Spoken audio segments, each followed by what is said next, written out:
This is Greg Tingle reporting for Media Man Australia and Media Man International, also Media for Good. We're here on location, Bondi Beach, Sydney, Australia, Lamrock Cafe, with Mr. Vince Vozzo, celebrated, sometimes controversial, Australian-Italian connection artist. Vince, welcome, great to have you here. Hey Greg, thanks, nice to be here. This interview's not by accident. We've been discussing the arts world, including censorship matters, with a bit of a political edge, with our unmet friend Elizabeth Fortescue, celebrated arts journalist, Daily Telegraph, News Corporation, etc. And it's very timely.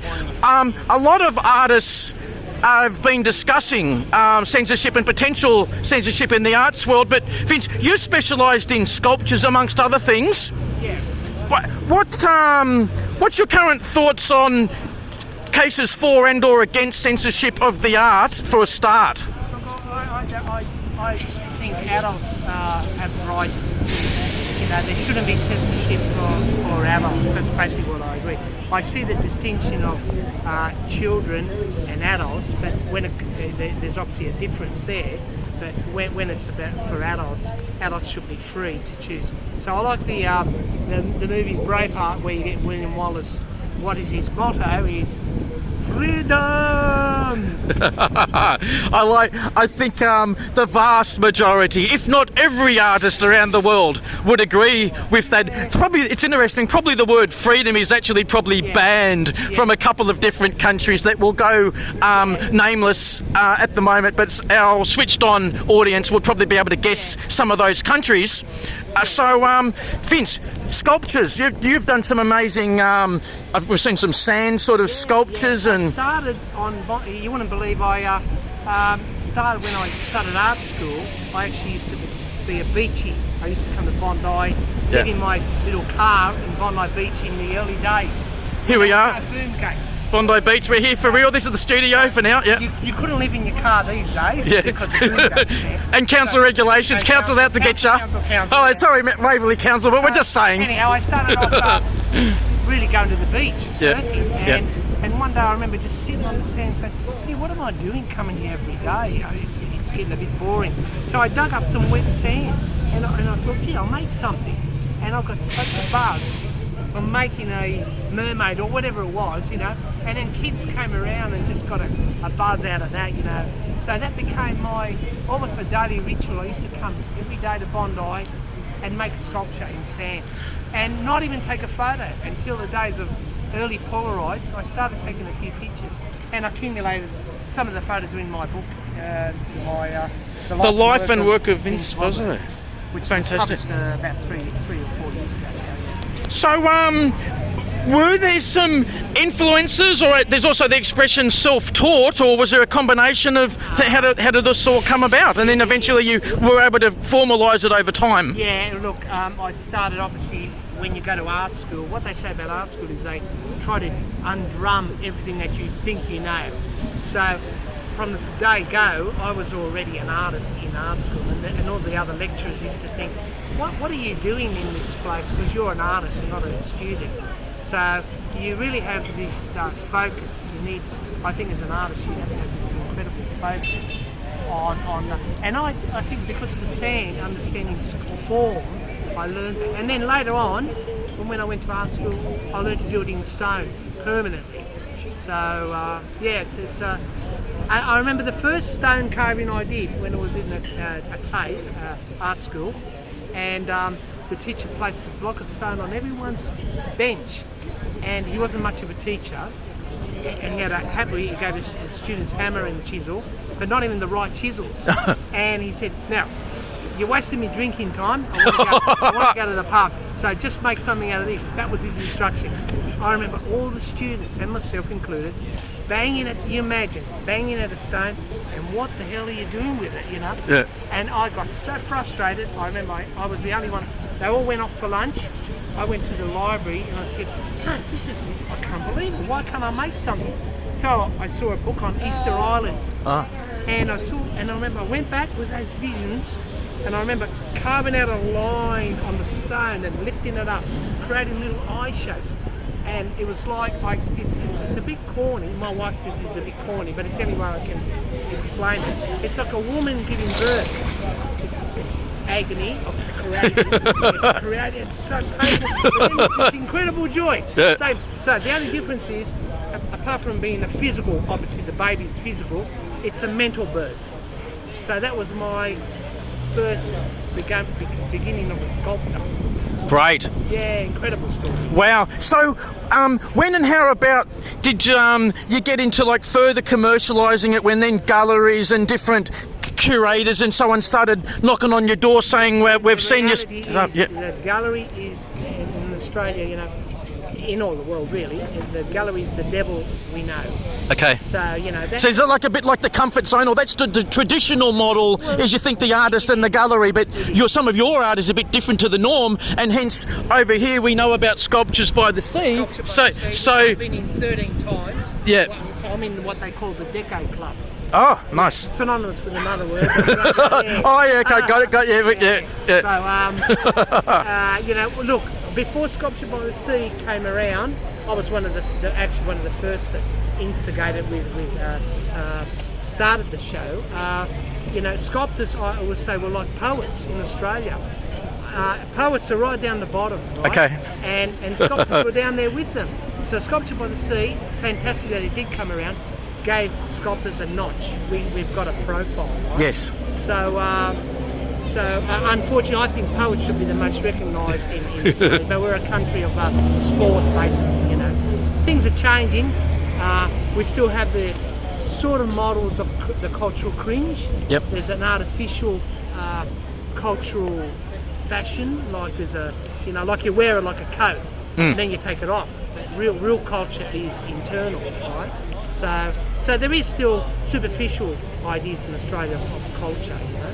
But hopefully in more time things can develop. So who would you say some of your main supporters have been over the years, as far as sponsors, private individuals, and any thoughts on councils or government, or are they sometimes more of a help than a hindrance? I'm not putting words in your mouth, but we're just asking the questions. Well, look, councils, there's the public art syndrome is pretty much limited, and councils usually are not in a great financial situation where they, you know, funds for commissions, you know, usually anything above 20 grand is under 20 grand is usually what they want to go for, but a lot of sculptures can go up to, you know, 80 to even 100, 200 grand. But having said that, we discussed off the record, and we can now put it on the record, is I was involved with the Red Earth Arts Festival in Karratha, the mining town of WA, and I mean, they have been big supporters over the years. The Red Earth Arts Festival did downsize somewhat, but nonetheless, they've been supportive of the arts world.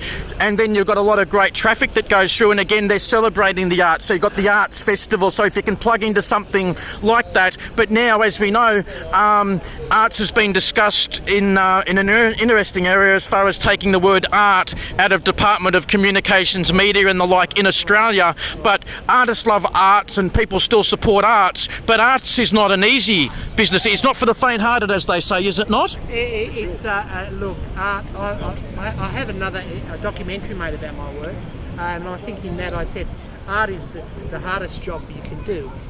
It's one of the hardest jobs you can do. It's not what people think. You know, you've got to be really focused, dedicated, and actually treat it as a job, 9-to-5 job. To try and get something. Yes, but it's like different fields. People might see the finished product, but then you get the decade-old overnight success story, like you get in the entertainment industry. People didn't see all the work that went into it. We're just doing a modest interview at Bondi Beach this morning, but they didn't see your decades of blood, sweat, and tears, nor ours. But you know, we're just doing a simple interview, but it can be. You know, you could be working through the night, or you know, having to come up with original ideas in a world where things get cliched. Original is in Australia. Look, we still haven't. You know, getting back to the cultural cringe idea.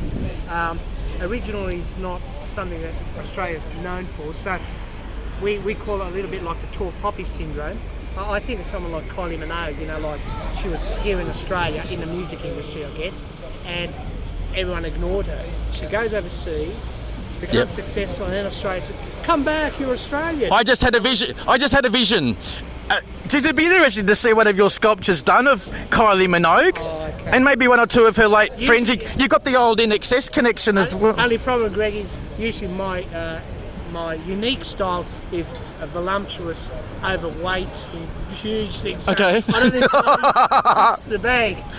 Actually, but here's a good one though. Just putting into fashion and stylist mode, some of the more voluptuous, larger size models are actually become more in vogue now as we're being, there's suggestions don't be so... I don't want to confuse the language, because Yes. the reality is the visual art, the largeness that I do, is not really the physical thing. The physical thing will always exist, Greg. You Yeah. see Yes. a slim model. Yeah.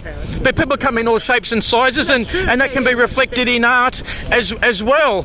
And speaking of the ladies, some may say the fairer sex, different terms. I mean, you're not in your 20s anymore. No. Nor are we. But sometimes, I mean, look, the arts world, at times it might become a little bit fickle. I guess you could say, like maybe politics or media or whatever. It's called the next young hot thing. So oh, that's right. And there was I had my turn. Yes. The thing is, I actually felt when.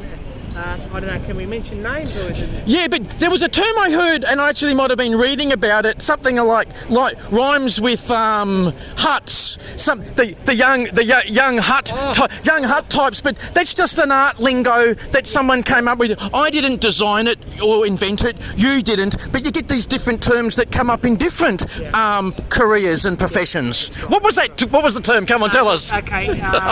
See, I grew up in the 60s. Yeah. So where we had conscientious objecting then. Okay, yeah. And so I felt this grooming and tailoring. When the famous Whiteley passed away, they were looking for someone to take his shoes, and I just felt I actually stood back. Okay. But unlike the young sluts of today, Okay, that's it. they will do anything to get there. Okay. So there's a big difference. I understand that now. When I was younger, I didn't. Yeah.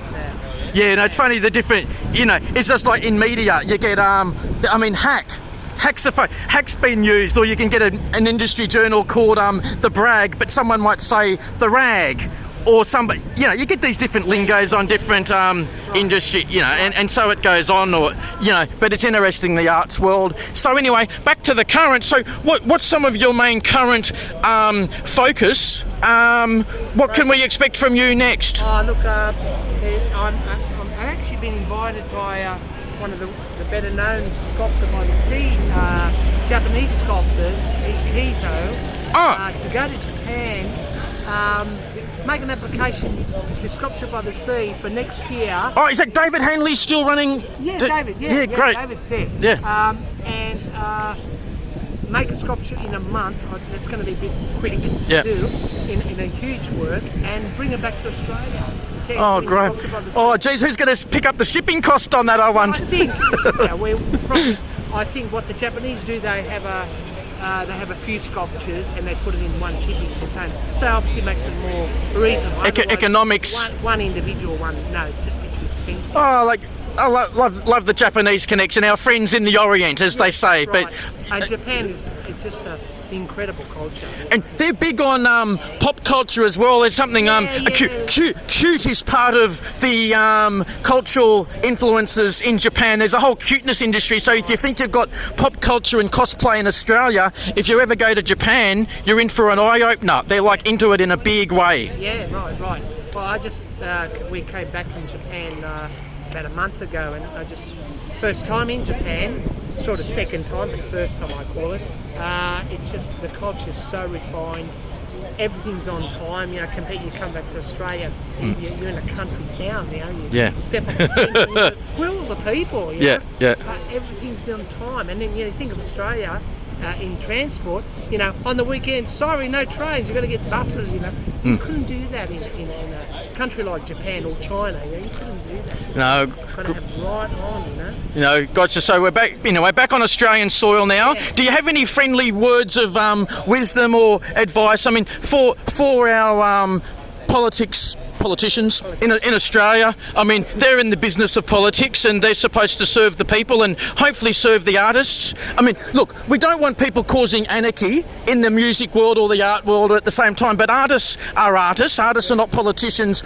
And in the same vein, politicians aren't artists, artists aren't politicians. But sometimes there's a blur. Sometimes people are asked to speak on different things. Yeah, that's the thing I don't like. I don't like, politics is politics, and I think of the, I think it was Australian or New Zealand or English writer Doris Lessing, who said, politics communicates to collective man, not the individual. So I really like that idea. So, we have to be mindful of, like, let artists do their thing, but it's not like you're not looking to. For the record, the problem is when artists dabble in politics. Okay. That's where I don't. I think of a great biblical story. Yep. By our well-known Jesus Christ. Yes. Who said something like, "Give to Rome what is Rome's. Give to God what is God's." Okay. So that's where I see. I don't want to mix myself with politics. Yep. And so, but a lot of artists today, unfortunately, have. So Okay. they become pseudo politicians. Yeah. So I wouldn't want to enter the game of politics. And it's interesting at the moment, if I'm not mistaken, my research tells us that legendary Australian band Midnight Oil has actually enjoying somewhat of a resurgence with Peter Garrett's powerful lyrics, and sometimes some people might say they're quite timely, but he did it as art, but he's also a tremendous campaigner, but he can inspire people. But I mean, art is art, but I mean, look, it's the spoken word and so on, but artists just want to be artists. But yeah, some of them do have a political element, but you've remained pure, that's the word, pure. So look, artists just want to generally coexist with everybody. So look, for any aspiring artists out there, any words of advice if they're looking to get into art field, whether it's sculpture or not, what would you generally tell aspiring artists? You have to think of focus. That's a very big word. Sacrifice is important. If you're not able to do that, then focus won't come. And it's a hard life. It's not easy. There's more I could say, but I can't think at the moment. But if it's just, correct us if we're wrong, but if it's all about money, they should probably find another career. Yeah. Because it's all too much hard work anyway. Yeah, you're sort of getting another job. Yeah. All right, but as they say, look, blessed are the artists. Vince, it's been wonderful to speak with you today. We look forward to following your career with great interest, and we love the arts world. Thank you for your decades of blood, sweat and tears in the industry, and we look forward to seeing what's next on the horizon. Cool. Thank you, Vince. Great.